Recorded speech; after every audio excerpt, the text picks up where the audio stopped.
अस्सलाम वालेकुम नाज़रीन।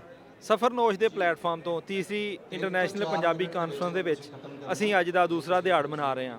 ਮੇਰੇ ਨਾਲ ਇੱਕ ਭਾਈ ਮੌਜੂਦ ਨੇ ਜਿਹੜੇ ਕਿ ਸ਼ੇਖੂਪੁਰਾ ਦੀ ਧਰਤੀ ਤੋਂ ਤਸ਼ਰੀਫ ਲੈ ਕੇ ਆਏ ਨੇ। ਉਹਨਾਂ ਨਾਲ ਗੱਲਬਾਤ ਸਾਂਝੀ ਕਰਨੇ ਆ, ਉਹਨਾਂ ਕੋਲੋਂ ਪੁੱਛਨੇ ਆ ਕਿ ਉਹਨਾਂ ਨੂੰ ਇਸ ਪੰਜਾਬੀ ਕਾਨਫਰੰਸ ਦੇ ਵਿੱਚ ਆ ਕੇ ਕੈਸਾ ਲੱਗਾ। ਸਰ ਤੁਹਾਡਾ ਨਾਮ ਕੀ ਹੈ? ਮੇਰਾ ਨਾਂ ਜੀ ਰਾਣਾ ਉਮਰ ਹੁਸ਼ਿਆਰਪੁਰੀਆ।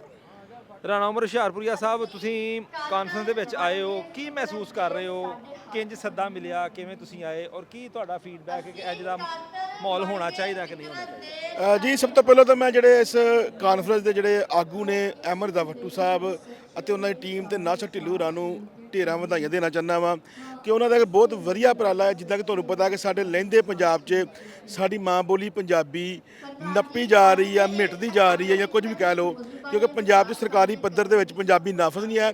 ਔਰ ਉਸ ਤੋਂ ਹੀ ਵੱਡੀ ਅਫਸੋਸ ਦੀ ਗੱਲ ਹੈ ਕਿ ਸਾਡੇ ਲਹਿੰਦੇ ਪੰਜਾਬ ਦੇ ਲੋਕ ਮਾਂ ਬੋਲੀ ਪੰਜਾਬੀ ਬੋਲਣ ਦੀ ਸ਼ਰਮ ਮਹਿਸੂਸ ਕਰਦੇ ਨੇ।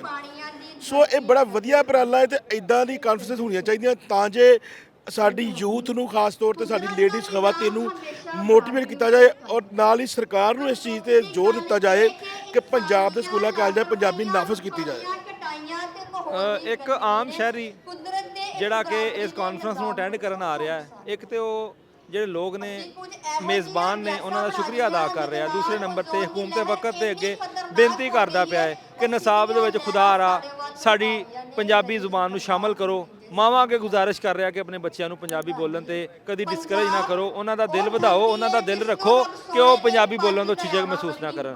ਤੁਹਾਡਾ ਬਹੁਤ ਸ਼ੁਕਰੀਆ ਰਾਣਾ ਸਾਹਿਬ ਕਿ ਤੁਸੀਂ ਆਪਣਾ ਹੁਸ਼ਿਆਰਪੁਰ ਦਾ ਨਾਮ ਹੀ ਆਪਣੇ ਨਾਮ ਨਾਲ ਜੋੜਿਆ ਹੈ ਤੇ ਉਮੀਦ ਕਰਨੇ ਆ ਕਿ ਅਗਲੇ ਸਾਲ ਇਸ ਤੋਂ ਵੱਧ ਚੜ੍ਹ ਕੇ ਤੁਸੀਂ ਵੀ ਹਿੱਸਾ ਲਵੋਗੇ ਔਰ ਉਮੀਦ ਕਰਦੇ ਆ ਕਿ ਨਿਸਾਬ ਦਾ ਪੰਜਾਬੀ ਹਿੱਸਾ ਵੀ ਬਣੇਗਾ। ਜਿਉਂਦੇ ਵਾਸਤੇ ਬਹੁਤ ਸ਼ੁਕਰੀਆ।